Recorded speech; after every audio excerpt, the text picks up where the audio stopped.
Good evening, I'm Amirul Aiman. Here are the top stories for tonight. China orders its top tech firms to stop buying Nvidia's AI chips and cancel existing orders. Meanwhile, the European Union unveils plan to hit Israel with tariffs, sanctions amid Gaza war outcry. That and more coming up on AWANI International.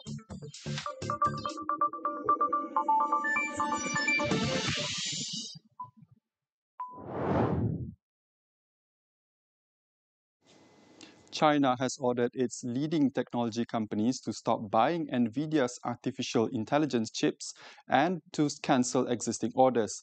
The instruction issued by the Cyberspace Administration of China is part of Beijing's broader effort to reduce reliance on United States technology. According to the Financial Times, companies including ByteDance and Alibaba have been told to stop testing and cancel purchases of Nvidia's RTX Pro 6000D, a chip designed for the Chinese market. This ban is stricter than earlier guidance, which had focused on blocking Nvidia's previous China-specific model, the H2O.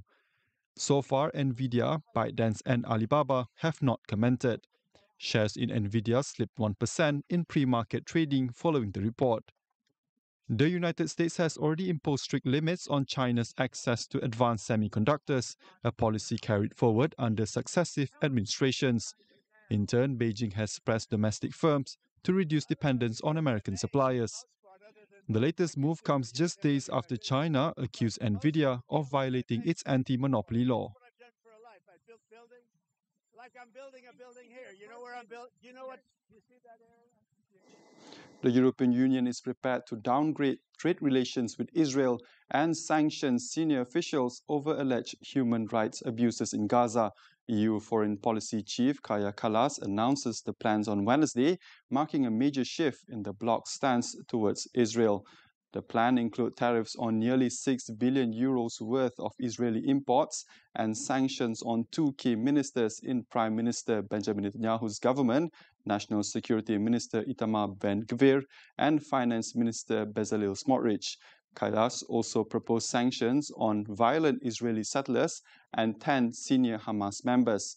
The move also includes a suspension of 20 million euros in direct EU support for several Israeli projects. Kallas said that the aim was not to punish Israel, but to push for better humanitarian conditions in Gaza.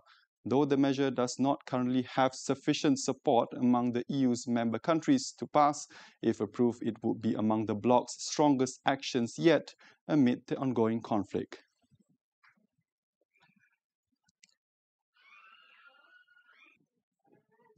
Stay tuned for more after the break.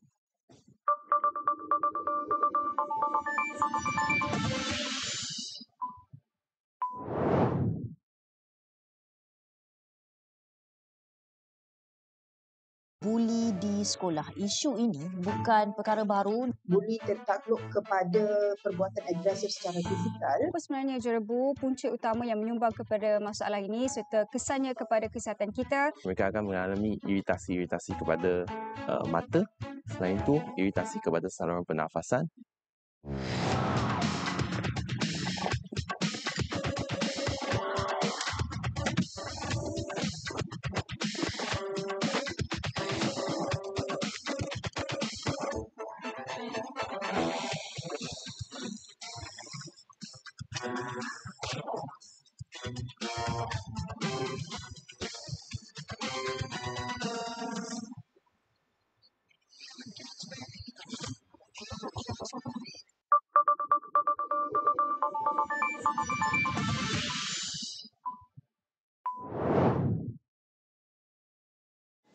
More Palestinian families are fleeing Gaza City under intensified Israeli strikes with no guarantees of safety. The Israeli military has opened an extra exit route for 48 hours, even as it steps up attacks on the city. Hundreds of thousands remain sheltered. Many are reluctant to move south, pointing to dangers on the road, food shortages, and fears of permanent displacement. Residents had earlier been urged to use a coastal road leading south to what Israel calls a humanitarian zone. Palestinians reported heavy bombardment across the strip since dawn, with dozens killed across the strip so far. According to the Israeli military, between 2,000 and 3,000 Hamas fighters remain in the city, and that about 40% of its population has fled. The UN estimated in August that around 1 million people lived in Gaza City and its surroundings. Meanwhile, Gaza's health ministry accused Israeli forces of preventing the World Health Organization's teams from using alternative routes to deliver fuel to hospitals in Gaza City and other areas in the north. Japan has decided not to recognize a Palestinian state for now. This is despite moves by several Western allies, including France, Britain, Canada, and Australia, to do so at the upcoming United Nations General Assembly. Tokyo's move is seen as an effort to maintain close ties with the US and avoid further straining relations with Israel, even as pressure builds internationally for a two-state solution. The Asahi Shimbun reported Wednesday that Prime Minister Shigeru Ishiba's government decided against the recognition. Foreign Minister Takeshi Iwaya said Tokyo is still conducting a comprehensive assessment of the issue, while Chief Cabinet Secretary Yoshimasa Hayashi warned the foundations of a two-state solution could be collapsing amid Israel's ground assault on Gaza City. Japan backed a UN declaration calling for a tangible, time-bound, and irreversible steps towards a two-state solution, but is expected to skip a higher-level meeting on the subject next week. Israeli Prime Minister Benjamin Netanyahu says US President Donald Trump has invited him to the White House later this month. The visit will take place on September 29th, 3 days after Netanyahu's address at the United Nations General Assembly in New York. The invitation followed a phone call between the two leaders on Monday. Netanyahu said he has spoken with Trump several times since Israel's strike on Hamas leaders in Qatar last week, describing the discussions as good. September's meeting will be the fourth between the two leaders at the White House since Trump's second term began in January. It comes as the US backs Israel's major offensive in Gaza City, launched early Tuesday. India describes its latest round of trade talks with the United States as positive and forward-looking. According to India's Commerce Ministry, both sides agree to step up efforts to reach a mutually beneficial agreement covering wider trade ties and the possibility of a formal trade deal. Officials also confirmed that a sixth round of negotiations is expected soon. The statement came after US President Donald Trump struck a softer tone following punitive tariffs imposed on Indian imports over its purchases of Russian oil. Trump had a phone call with Indian Prime Minister Narendra Modi on Tuesday ahead of the latter's 75th birthday, where he thanked Modi for helping to end the war in Ukraine. In response, Modi expressed appreciation for Trump's birthday wishes and reaffirmed his commitment to strengthening the India-US partnership. Although no details were provided on any agreement relating to Ukraine, the conversation suggested an easing of tensions after months of strained ties. The relationship had been tested by Washington's demand that India reduce its reliance on Russian oil and calls to open India's agriculture and dairy sectors to American products. India's exports to the US fell to $6.86 billion in August, down from just over $8 billion in July.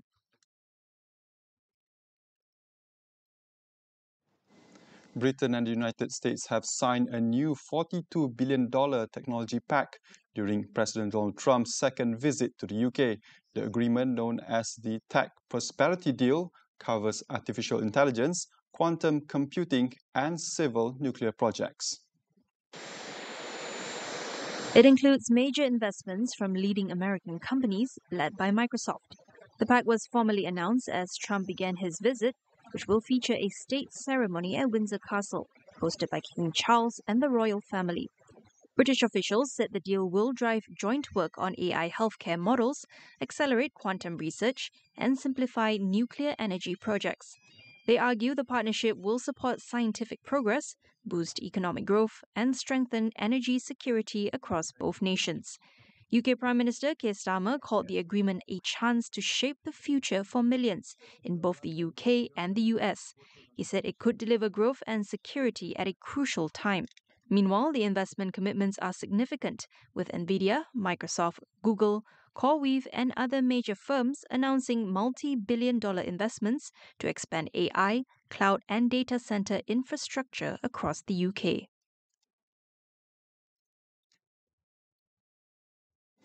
US trade officials have launched a formal review of the US-Mexico-Canada agreement ahead of next year's renegotiation. They are seeking input from American businesses on the future of the pact, the country's largest free trade deal. The agreement took effect in 2020, with a mandatory joint review set for July 2026. If the three countries fail to extend it, the deal will expire in 2036. Both Canada and Mexico are facing significant tariffs on goods outside the agreement. The Trump administration imposed duties of 50% on steel and aluminium and an extra 25% on some cars and auto parts. Meanwhile, Canadian Prime Minister Mark Carney is due to travel to Mexico on Thursday to meet President Claudia Sheinbaum, with a trade pact review expected to top their agenda. The European Union and Indonesia have finalized a major trade agreement set to be signed next week. Officials say that the recent tariff measures by United States President Donald Trump help accelerate the pace of the negotiations. According to the Financial Times, EU Trade Commissioner Maros Sefcovic will travel to Jakarta on September 23rd for the signing ceremony. Neither the EU Trade Office in Brussels nor Indonesia's Foreign Ministry has responded to requests for comment. Indonesia has confirmed that the agreement will remove tariffs on 80% of its exports within 1 to 2 years of enforcement. Back in July, European Commission President Ursula von der Leyen announced that both sides had reached a political consensus to advance the deal, formerly known as the Comprehensive Economic Partnership Agreement. The agreement is being seen as a significant step in strengthening economic ties between Europe and Southeast Asia. Colombia has suspended weapons purchases from the United States, its largest military partner. The move comes after Washington revoked Colombia's certification as a reliable ally in the fight against drugs. On Monday, President Donald Trump accused Colombian leader Gustavo Petro of failing to curb cocaine production, saying output had reached record levels under his watch. He declared that Colombia had demonstrably failed to meet its international drug controls obligations. The move marks the first time in 3 decades that Washington has decertified Colombia. While the step is largely symbolic and will not affect the roughly $380 million in annual US security aid, it is seen as a sharp rebuke of Petro's policy. Petro said Colombia must break its dependence on American handouts. US Secretary of State Marco Rubio said Colombia had long been a trusted partner, but described Petro as erratic and unreliable in confronting the cartels. The decertification comes as Trump intensifies his broader campaign against Latin American drug networks. Nissan announces it will shut its design studios in California and Sao Paulo while scaling back operations in London and Japan. The move is part of a global restructuring of its design operations, which the company says will be completed by the end of fiscal year 2025. Under the broader Re-Nissan turnaround plan, design activities will be consolidated into 5 hubs located in Los Angeles, London, Shanghai, Tokyo, and Atsugi in Japan. Nissan confirmed that its Los Angeles Studio 6 will serve as the company's main US design hub, while London will continue to support markets across Africa, the Middle East, India, Europe, and Oceania, while working closely with Renault. The company, however, has not disclosed how many jobs will be affected by the restructuring. Chief Executive Ivan Espinosa, who took over in April, introduced the Re-Nissan plan in May. It aims to restore profitability by reducing global production capacity from 3.5 million vehicles to 2.5 million, and by cutting the number of manufacturing sites from 17 to 10 by fiscal 2027. That's AWANI International for tonight. Stay with us as we track the rivalries, strategies, and power shifts shaping the new global order. For more, head to international.astroawani.com and follow us on social media. I'm Amirul Aiman. Thank you for watching and good night.